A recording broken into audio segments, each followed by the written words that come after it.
Olá, concurseiro! Espero que você esteja muito bem.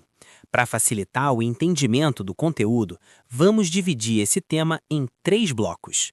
No bloco de hoje, nós vamos conversar sobre a posse, como ela é adquirida e quais são os direitos e deveres de quem a exerce. Vamos começar com uma pergunta rápida. Você já parou para pensar na diferença entre ter algo e ser dono de algo?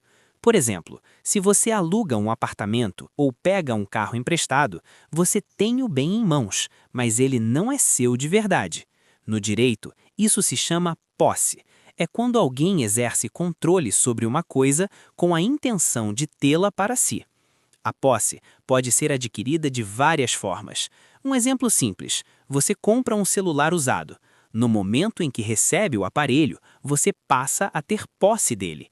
Ou então, se você encontra uma carteira perdida e decide guardá-la até que o dono apareça, também está adquirindo posse, mesmo que temporária. Pense ainda em um terreno alugado. Mesmo não sendo proprietário, quem ocupa o terreno tem direito à proteção da posse se alguém tentar tirá-lo injustamente. Mas posse não é só segurar a coisa, viu? Ela vem acompanhada de direitos e deveres. Você tem o direito de usar o bem e de se proteger caso alguém tente tomar de você. Mas, ao mesmo tempo, precisa respeitar a lei e os direitos dos outros.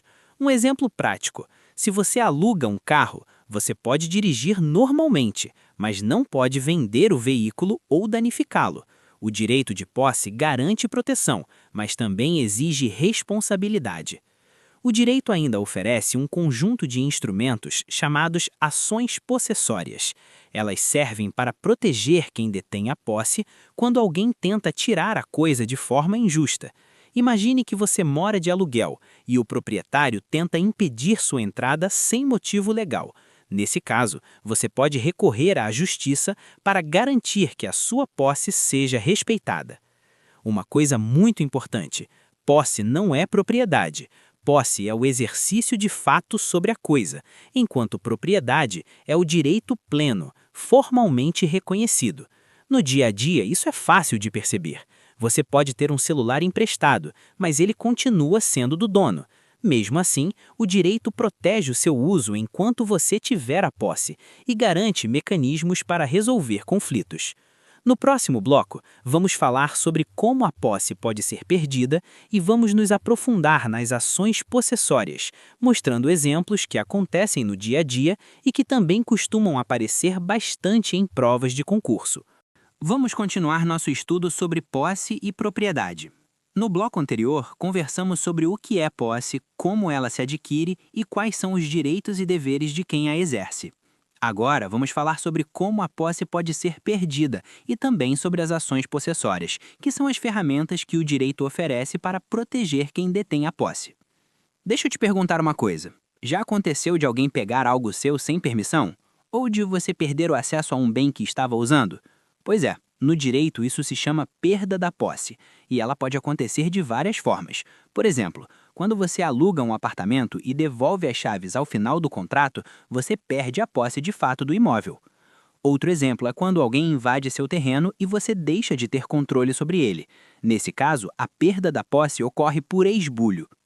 E atenção, nem sempre a perda da posse depende da vontade do proprietário. Às vezes você perde a posse sem que ele tenha qualquer participação. Pense no dia a dia. Você guarda um objeto emprestado e, sem perceber, ele é levado por outra pessoa. Ou então, se você estaciona seu carro em local público e ele é rebocado, você deixa de exercer a posse naquele momento. É aí que entram as ações possessórias. Elas servem para proteger a posse contra quem tenta perturbá-la ou tirá-la de maneira injusta. Existem 3 tipos principais. A primeira é a manutenção de posse, que você usa quando alguém tenta te levar o bem. A segunda é a reintegração de posse, usada quando você foi totalmente privado da posse.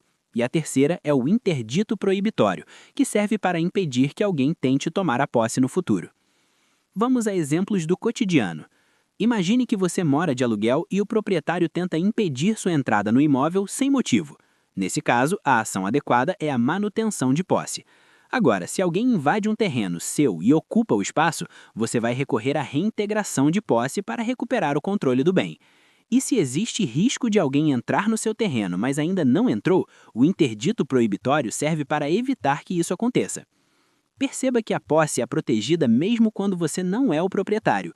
O direito entende que o possuidor mantém uma relação de fato com a coisa e precisa ter essa relação respeitada.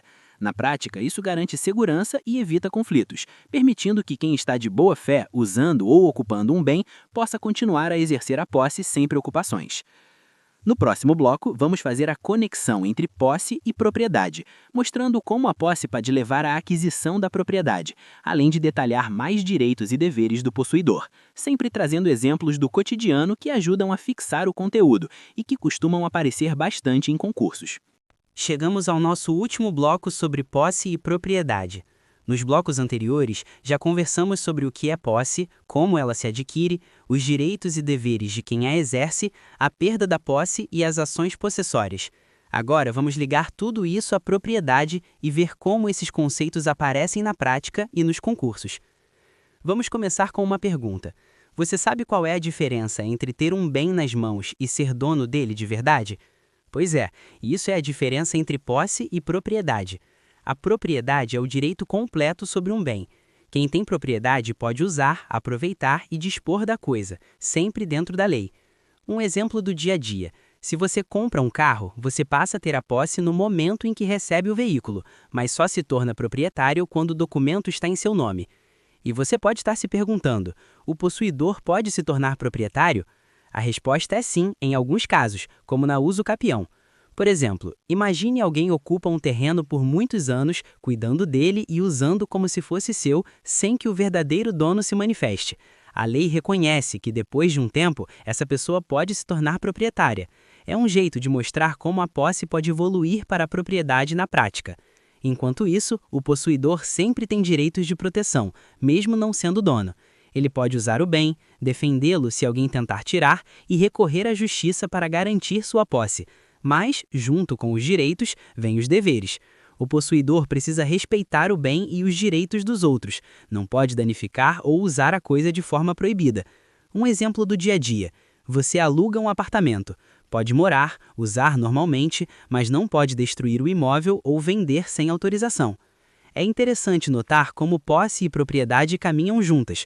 No cotidiano, você exerce posse sobre bens que ainda não são oficialmente seus, mas o direito garante proteção até que os trâmites legais se completem. Isso dá segurança, evita conflitos e permite que relações de fato se tornem direitos reconhecidos.